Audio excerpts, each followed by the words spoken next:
ఇటువంటి అవలక్షణం ఉంది రాజకీయ నాయకులు ఇద్దరికి. ఈ రాష్ట్రంలో అభివృద్ధి లేదని చెప్పి మాట్లాడతాడు ఆయన. ఇవాళ జరిగేటువంటి ఈ రాష్ట్రంలో అభివృద్ధి నీ 14 ఏళ్ల పాలనలో అసలు పంచాయతీలకి పంచాయతీ బిల్డింగ్ ఉందా? గ్రామీణ ప్రాంతాల్లో గ్రామాల్లో ఒక్క కార్యాలయం ఏదన్నా ఉందా?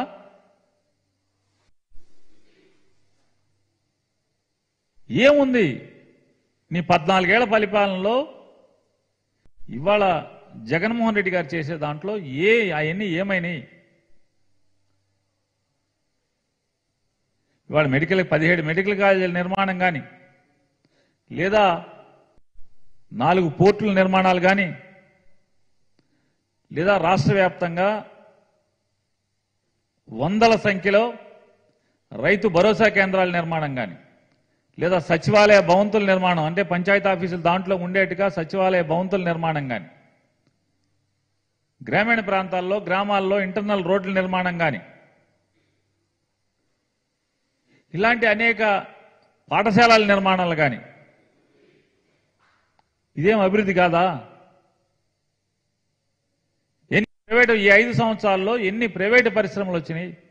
ఎన్ని లక్షల కోట్ల రూపాయలు ప్రైవేటు పరిశ్రమల ఏర్పాటుతో ఈ రాష్ట్రానికి తరలి వచ్చినాయి? ఇవాళ ఆయన చెప్తాడు, ఆదాయాన్ని పెంచి ఏ ప్రభుత్వం అయితే వ్యక్తుల యొక్క ప్రజల యొక్క ఆదాయాన్ని పెంచి వారి ఖర్చులు తగ్గిస్తే అదే సుపరిపాలన అంట.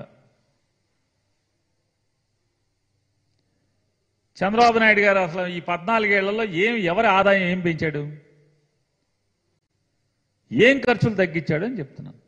రేట్లు ఎప్పుడన్నా తగ్గించాడా చంద్రబాబు పరిపాలనలో? అతను 14 ఏళ్ల పరిపాలనలో ఎప్పుడన్నా రేట్లు తగ్గించాడా? అప్పుడు దాకా తన ప్రమాణ స్వీకారం చేసే రోజుకున్నటువంటి ఏ వస్తువు రేట్ అయినా, కరెంటు ఛార్జీలు తీసుకుందాం, ఏదైనా ఆర్టీసీ బస్సులు తీసుకుందాం, దేని రేట్ అయినా తగ్గించాడా? మోసపు మాటలు. ఆయనంట అమెరికాకి దారి చూపించాడంట. ఆ దారిలో అనేక మంది ప్రకాశం జిల్లా నుంచి వెళ్ళిపోయి అమెరికాలో కోట్ల రూపాయలు సంపాదించుకుని సెటిల్ అయిపోయారంట. బాగా సంపాదించారంట ఆయన చూపించిన దారిలో ఎంతో మంది వెళ్ళి. ఈయన లేకపోతే మామూలుగా ఈయన ముఖ్యమంత్రి అయ్యే వరకు అసలు ఆంధ్రప్రదేశ్ రాష్ట్రం నుంచి ఎవడు అమెరికా వెళ్ళలేదు, విదేశాలు వెళ్ళలేదు, విమానం ఎక్కలేదు ఎవడు. ఈయన వచ్చి అందరినీ మామూలుగా తాళ్ళేసి కట్టి విమానం ఎక్కి చెప్పించాడు, పలకా పలకం పెట్టి చదువు నేర్పించాడు.